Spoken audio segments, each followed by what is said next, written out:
Bonsoir et bienvenue à tous dans le journal de l'économie. Ce n'est plus qu'une question de temps. Bientôt, le Royaume produira sa propre électricité, une énergie 100% renouvelable. 9 conventions viennent d'être signées aujourd'hui à Marrakech. Elles portent toutes sur le financement, la construction et l'exploitation de la première centrale du complexe solaire d'Ouarzazate. Le coût de la réalisation de cette centrale est estimé à 7 milliards de dirhams. La cérémonie de signature a été présidée par le roi Mohamed VI. Parmi les documents signés, des accords de prêt de la Banque européenne d'investissement et la Banque africaine de développement. Une semaine après les déclarations de Mariam Ben Saleh Chakroun sur la loi de finances 2013, le patronat marocain soumet ses propositions d'amendement au Parlement. Dans un communiqué parvenu à notre rédaction, la CGEM précise ses positions, notamment sur la question de la taxation des hauts salaires. Le patronat veut épargner les revenus salariaux et propose d'augmenter la contribution des grandes entreprises qui réalisent un bénéfice égal ou supérieur à 100 millions de dirhams.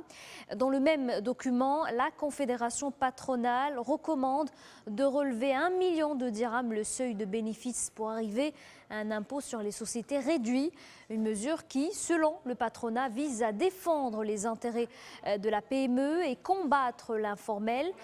Parmi ces propositions aussi, l'instauration d'un crédit d'impôt pour la recherche et le développement et la mise en place d'un abattement pour l'imposition des plus-values à long terme. On s'intéresse maintenant au secteur de la pêche maritime. Après une semaine de négociations et de réunions à huis clos, les pays pêcheurs de thon rouge réunis à Agadir se sont finalement mis d'accord. Ils ont décidé de relever les quotas à 13 500 tonnes pour 2013 et 2014 contre 12 900 actuellement. Une décision qui, selon le World Wildlife Fund for Nature, respecte les recommandations des scientifiques, rappelant que le total des captures permises pour les 2 prochaines années a été fixé à 13 500 tonnes. La Casablanca Finance City a un projet qui prend forme, plusieurs entreprises déjà labellisées et 3 partenariats signés. Le dernier en date, celui scellé avec The City UK, la place de Londres. L'accord porte notamment sur la mise en place de programmes de formation et de qualification. Et justement, pour en savoir plus sur le volet formation au sein de la Casa Finance City, on écoute Saïd Ibrahimi, le directeur général du Moroccan Finance Board. Il est au micro d'Alison Fernandez. La formation est importante parce que les institutions qui viennent à Casablanca, puisque nous avons déjà des institutions qui sont labellisées CFC, donc notre place financière est déjà opérationnelle quelque part, ces institutions ont besoin de recruter des ressources humaines qualifiées. On trouve des ressources humaines au Maroc, c'est une chance. On a aussi une diaspora qui a travaillé dans les grandes places financières et qui demande à revenir au Maroc, donc c'est aussi des opportunités de recruter des gens déjà formés, qui ont une bonne expérience et qui connaissent les marchés financiers internationaux. Et puis, nous voulons que les jeunes marocains, de même que les jeunes africains, nos formations sont ouvertes aux Africains, puissent venir se former à l'ingénierie financière, par exemple. Nous venons de lancer un master. La Casablanca Finance City a un projet ambitieux qui vise à faire de la capitale économique du Royaume un hub régional, une porte d'accès à 26 pays d'Afrique de l'Ouest, l'Afrique du Nord et centrale. Le projet a été lancé en 2008, 2 ans plus tard, on assiste à la création de la société gestionnaire de la Casa Finance City, le Moroccan Finance Board. Elle est dotée d'un capital de 20 millions de dirhams et son tour de table est composé des plus grandes institutions financières du Royaume, à savoir Banque El Maghrib, la CDG, Attijari Wafa Bank, la BCP, la BMCE Bank et la Bourse de Casablanca.